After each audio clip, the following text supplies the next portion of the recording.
Assalamualaikum warahmatullahi wabarakatuh. Salam dan bahagia. Semoga Anda sehat selalu dan berkemakmuran. Amin.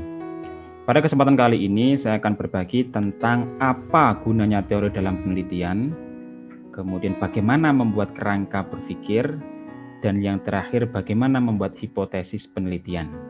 Lawan Sastro Ngesti Mulyo. Mari maju bersama Fakultas Ekonomi Universitas Sarjana Wiyata Taman Siswa Yogyakarta.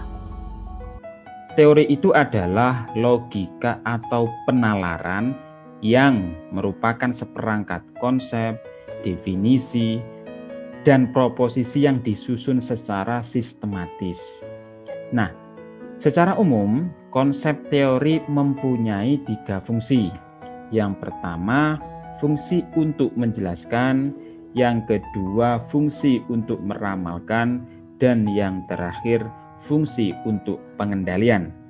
Contoh, mengapa banyak pengusaha besar yang bangkrut saat pandemi COVID ini? Ini dapat dijelaskan menggunakan teori yang berfungsi untuk menjelaskan. Kemudian, setelah para pengusaha besar bangkrut, maka bagaimana sih akibatnya terhadap perekonomian nasional?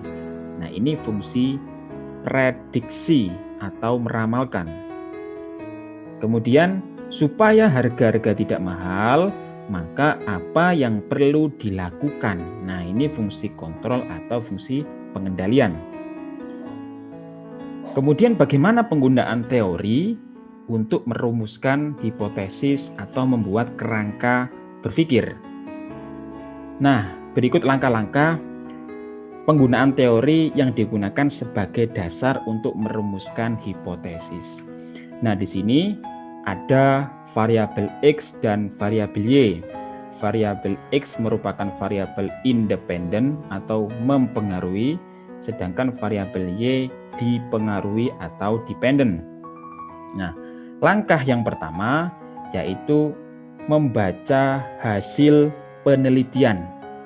Boleh berbentuk penelitian, jurnal-jurnal ilmiah, artikelnya, skripsi, tesis, maupun disertasi.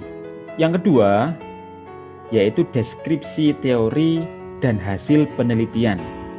Nah, langkah-langkah untuk dapat melakukan pendeskripsian teori, yang pertama, tetapkan nama variabel yang diteliti dan jumlah variabelnya. Kita bisa menetapkan variabel X-nya ada berapa, Y-nya ada berapa, maupun di situ ada moderasi maupun mediasi. Kemudian langkah berikutnya, cari sumber-sumber bacaan, baik itu laporan penelitian, skripsi, tesis, jurnal, ataupun artikel lainnya.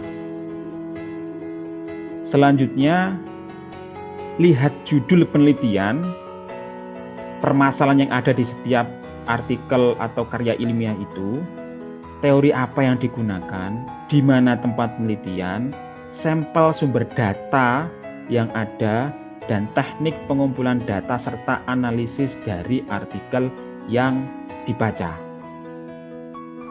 Langkah berikutnya, cari definisi setiap variabel.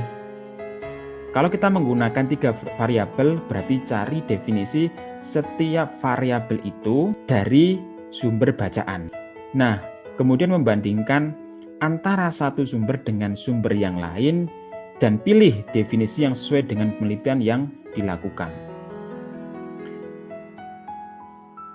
Selanjutnya, ini yang paling penting, kita merenungkan dari berbagai definisi, dari berbagai teori yang ada.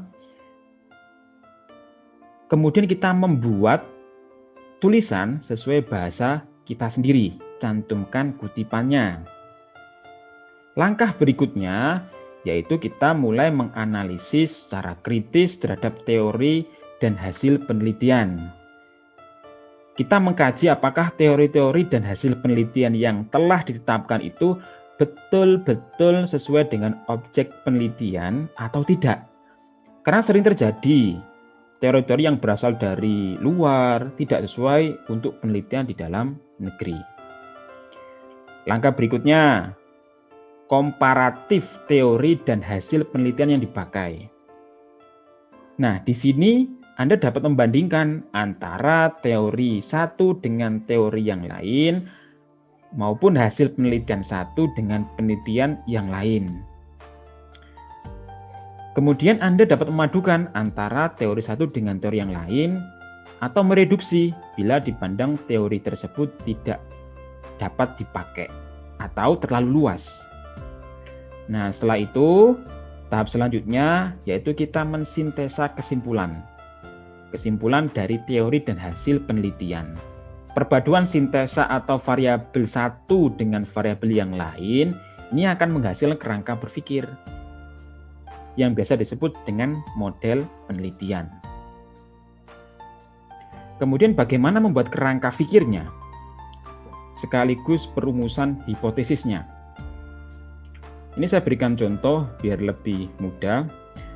Contoh dengan judul pengaruh kepemimpinan terhadap motivasi kerja. Di sini sudah dapat dilihat bahwa judul ini yaitu judul kausal, independen, dan dependen. Ada pengaruh kepemimpinan sebagai independen, motivasi kerja sebagai dependen.